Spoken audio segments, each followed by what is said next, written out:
وفاة إبراهيم منير القائم بأعمال المرشد العام لجماعة الإخوان.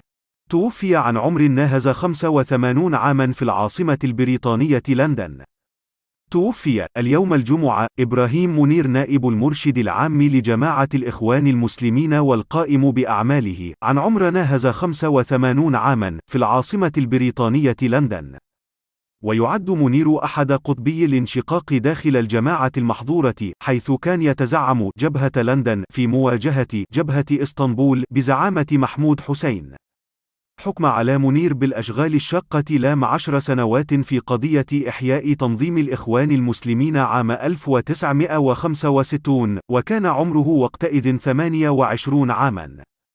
وفي 26 من يوليو 2012 أصدر الرئيس الإخواني المخلوع محمد مرسي عفوا عاما عنه.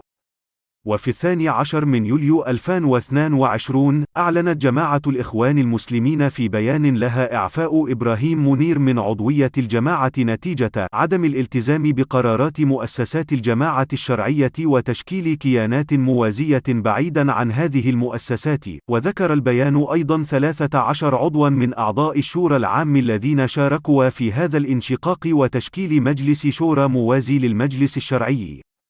وتواصلت انشقاقات جماعة الإخوان بصورة كبيرة، حيث قررت جبهة لندن بقيادة إبراهيم منير تشكيل هيئة عليا تكون بديلة لمكتب الإرشاد التابع لجبهة إسطنبول بقيادة محمود حسين.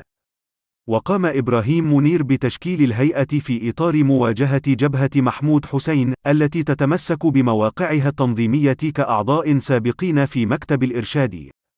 وكانت مصادر كشفت لام العربية أن فشل 4 مبادرات للصلح بين الجبهتين المتصارعتين بسبب تمسك كل جبهة بمطالبها التي تراها الجبهة الأخرى تهميشا لها.